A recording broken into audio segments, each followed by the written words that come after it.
পথে ঘাটে, চায়ের দোকানে, পাড়ার থেকে এখন হঠাৎ ভোট চর্চার মধ্যে একটা নতুন কথা শোনা যাচ্ছে। সেটি হলো এই প্রবল দুর্নীতি আর দখলদারির চেয়ে বাম আমল অনেকটাই ভালো ছিল। লোকে বলছেন দুর্নীতি, দখলদারি, উদ্ধত্ত যে বামেদের ছিল না এমন নয়, কিন্তু এখনকার মতো তা সীমাহীন পরিস্থিতি তৈরি করেনি। এর জবাবে আবার শুরু হচ্ছে তুমুল তর্ক বিতর্ক। কেউ বলছেন গদি থেকে নেমে জনগণের পাশে গিয়ে অনেকটাই শুদ্ধ হয়েছে বামেরা, বুঝতে পেরেছে নিজেদের ভুল ত্রুটি। এরকমই হওয়া উচিত যে কোনো শাসক দলের। কারো আবার উল্টো মত যে পক্ষেই হোক না কেন, বিষয়টা এই কারণেই গুরুত্বপূর্ণ, এই পরিস্থিতিটা কিন্তু গত এক দশকে এভাবে দেখতে পাইনি। তাহলে কি ভোটে আবার প্রাসঙ্গিক হয়ে উঠছে সিপিআইএম আর তাদের তরুণ ব্রিগেড? রাজ্যের ভোটের লড়াইতে আছে শুধু তৃণমূল আর বিজেপি, এই বাইনারির বাইরেও কি ভেতরে ভেতরে বইছে কোনো চোরাস্রোত? কয়েকদিন আগে কলকাতা প্রেস ক্লাবে আয়োজিত এক নাগরিক সভাতেও এই প্রশ্নের মুখোমুখি হতে হয়েছিল, আর সেই প্রশ্নকর্তাও কিন্তু এক তরুণ। আজকের এই এপিসোডে বিশ্লেষণ করার চেষ্টা করব এই চোরাস্রোত নিয়েই। এটা কি আদেও ভোটে কোনো ফ্যাক্টর হতে পারবে? ভিডিওটি পুরো দেখে ভালো লাগলে লাইক ও প্রচুর শেয়ার করবেন, কারণ আপনাদের লাইক ও শেয়ার করার উপর নির্ভর করছে ইউটিউব এটিকে কত মানুষের কাছে পৌঁছে দেবে।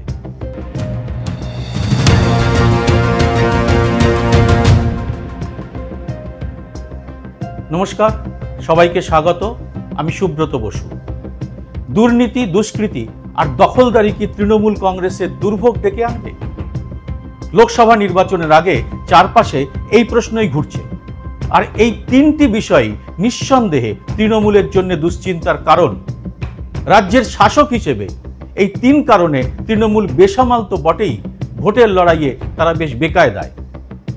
এই পরিস্থিতি নিয়ে কারো মনে কোনো সংশয় নেই। প্রশ্ন হলো ভোটের দাঁড়িপাল্লায় তা ঠিক কিভাবে প্রতিফলিত হতে পারে? শিক্ষক নিয়োগের বিরাট দুর্নীতি এখন প্রমাণিত। ৫,০০০ জনের জন্য প্রায় ২০,০০০ শিক্ষক চাকরি হারিয়েছেন। এই ঘটনা নিঃসন্দেহে বাঙালি সমাজকে নাড়িয়ে দেওয়ার মতো একটা ধাক্কা।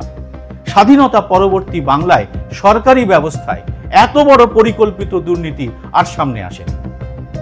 এর ফলে গোটা ব্যবস্থার প্রতি যে অনাস্থা তৈরি হতে পারে তার অভিঘাত নিশ্চিতভাবে কম হতে পারে না। অনেকেই এ নিয়ে রাজনীতির হিসাব করছেন। ২৬,০০০ ছেলে মেয়ের অর্থ তাদের পরিবারের ১.২ লক্ষ মানুষ।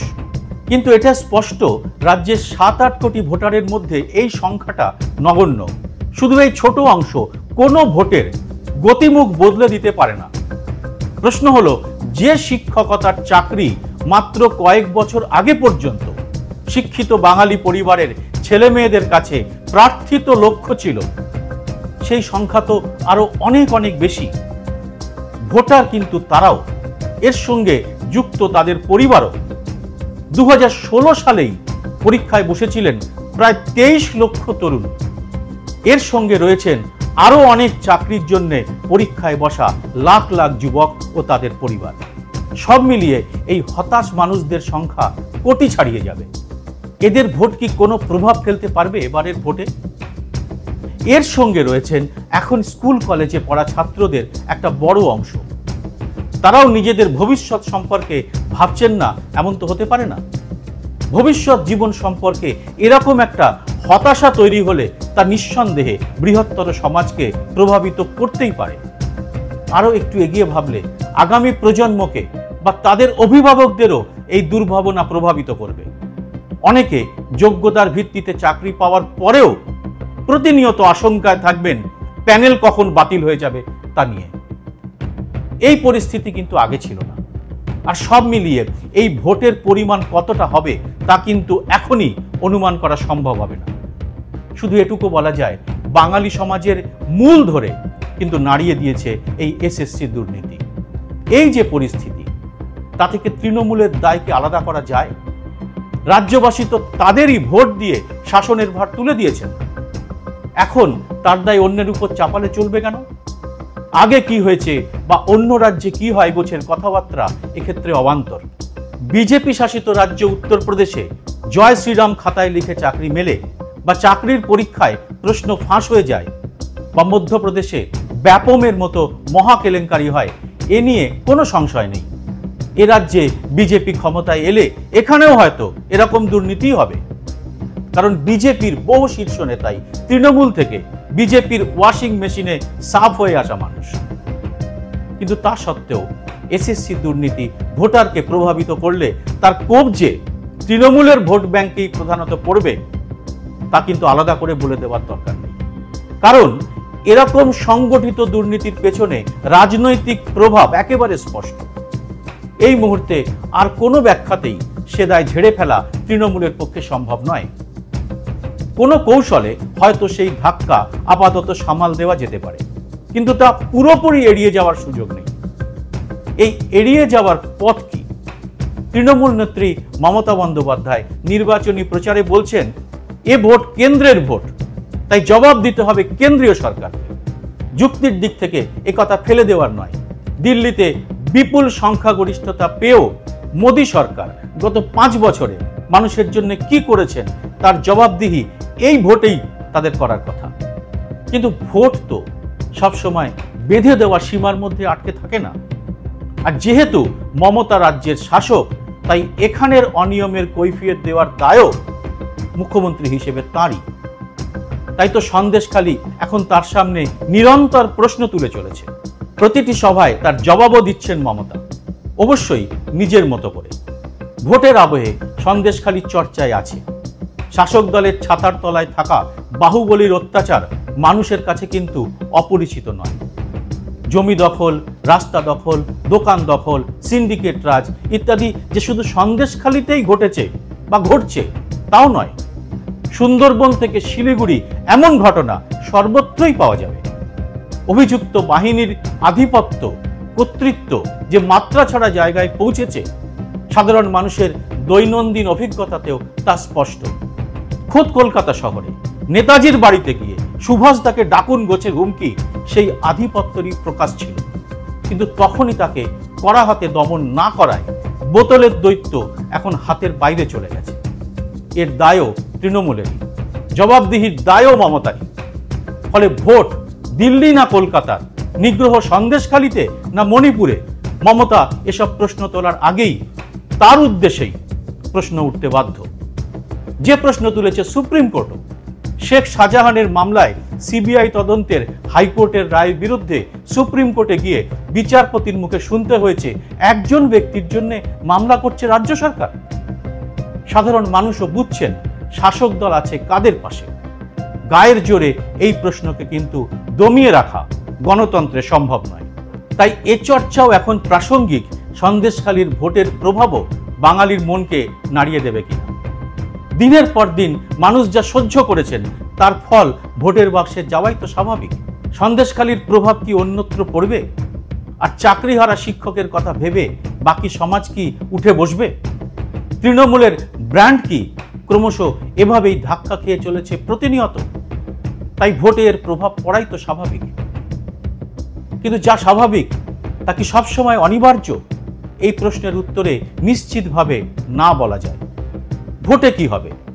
এই যে দুর্নীতি, দুষ্কৃতি আর দখলদারির রাজনীতির ফল কি এবার লোকসভা ভোটে তৃণমূল পাবে? সরাসরি সহজ করে তার উত্তর দেখতে হলে মনে রাখতে হবে, যে সমাজে এসবের অভিঘাতের কথা ভাবা হচ্ছে সেই সমাজে আরও কিন্তু অনেক উপাদান আছে। এক পাল্লায় এই সব অবিচার থাকলে আর এক পাল্লায় অবশ্যই আছে মমতা সরকারের তৈরি খয়রাতির রাজনীতি। রাজ্য সরকারের অসংখ্য ভাতা পাওয়া সেই সমাজ শুধু নিজের ভাবনা নিয়ে চিন্তিত। এই ভাতা বিলির ব্যবস্থা এই সব সামাজিক অভিঘাতকে আদৌ প্রতিহত করতে পারবে কিনা তা নিয়ে সংশয় কিন্তু রয়েছে সমাজতাত্ত্বিকদের মধ্যে। স্বাধীনতার ৭৫ বছর পরেও যে দেশের ৬০% মানুষ বা যে রাজ্যের ১০ কোটি মানুষের মধ্যে ৮ কোটি মানে ৮০% বিনি পয়সার রেশনের উপর নির্ভর করেন, সেখানে এই ব্যবস্থাকে রেউড়ি বিলি বলে ছোট করে দেখব কোন যুক্তিতে? আর এই প্রেক্ষিত থেকেই কিন্তু শুরু হচ্ছে আমাদের সেই বাম চোরা স্রোতের বিশ্লেষণ। মমতা বারবার সভায় বলছেন এটা লোকসভা ভোট, মোদীকে শিক্ষা দিতে হবে। আর তার ফলে সবাই বুঝছেন এই ভোটে মমতার গদি উল্টাবে না। মানে মমতার বিপক্ষে ভোট দিলেও তাদের খয়রাতি প্রকল্প বন্ধ হবে না। কারণ ভোট কম পেলেও গদিতে মমতাই থাকবেন। তাই এক ঢিলে দুই পাখি মারার মতো করে বহু মানুষই, বিশেষ করে তরুণ প্রজন্ম, এই ভোটটি অনেক কৌশলীভাবেই দিতে চান বলে বহু মানুষের সঙ্গে কথা বলে মনে হয়েছে। যেসব পরিবারের ছেলে মেয়েরা পড়াশুনো করে বড় হওয়ার, চাকরি পাওয়ার স্বপ্ন দেখেন, তারা জানেন কেন্দ্রে মোদি বা রাজ্যে মমতার শাসন থাকলে সেই স্বপ্ন পূরণ হবে না। খয়রাতি পাওয়া বহু পরিবারও মনে করেন রাজ্য সরকারকে একটু শিক্ষা দেওয়া দরকার। এই ভোটে সেটাই করা যেতে পারে। তাতে খয়রাতি বন্ধ হওয়ার কোনো আশঙ্কা তো থাকছেই না, উল্টে ভোটে ধাক্কা খেলে আগামী বিধানসভা ভোটের আগে খয়রাতির পরিমাণ বেড়েও যেতে পারে। ভোটারদের কিন্তু বোকা ভাবার কোনো কারণ নেই। তারা রাজনীতি এবং নিজেদের কথা ভালোই বোঝেন। দেশের রাজনীতি তা বারবার প্রমাণ করেছে। এর পাশাপাশি রয়েছে সিপিআইএম এর তরুণ প্রজন্মের ছেলেমেয়েরা। তাদের অনেককে দেখেই ভালো লাগছে আমজনতার একটি বড় অংশে। আর তাই পথে ঘাটে, চায়ের দোকানে কিন্তু ফের আলোচনায় উঠে আসছে শূন্য হয়ে যাওয়া সিপিআইএম এর নাম। সন্দেশখালী আর বিশেষ করে নিয়োগ দুর্নীতি এই আলোচনার পরিধি আরো বাড়িয়েছে। পাড়ার মোড়ের আলোচনা বা সোশ্যাল মিডিয়াতে উঠে আসছে নানা রকম শিক্ষকের বয়ান বা মিম। তাতে অনেকেই বলছেন আমাদের চাকরি কিন্তু বাম আমলে হয়েছে, তৃণমূলের আমলে নয়। মানে বাম আমলে মোটামুটি শুদ্ধ একটা ব্যবস্থা চালু ছিল, তা মেনে নিয়েছে বঙ্গ সমাজ। আর এর থেকে বোঝা যাচ্ছে সিপিআইএম এর ভোটের হার এবার এক লাফে অনেকটাই বেড়ে যাবে। আসনের নিরিখে তা কি দাঁড়াবে তা এখনই বোঝা শক্ত। দিনরাত মিডিয়ার দেখানো তৃণমূল বিজেপির বাইনারির বাইরে গিয়ে এই ভোট বৃদ্ধির হার রাজ্য রাজনীতিতে কি নতুন কোনো দিশা দেখাতে পারবে? আনতে পারবে বঙ্গ সমাজের কোনো পরিবর্তন? আপনারা কি মনে করছেন জানান কমেন্ট বক্সে। এরকম আরো ভিডিও পেতে চ্যানেলটি সাবস্ক্রাইব করে নোটিফিকেশন বেলটি চালু করে রাখতে ভুলবেন না। আপনার এই ছোট্ট কাজটি কিন্তু আগামী দিনে আমাকে অনেক অনেক উৎসাহ যোগাবে। জয় হিন্দ, সত্যমেব জয়তে।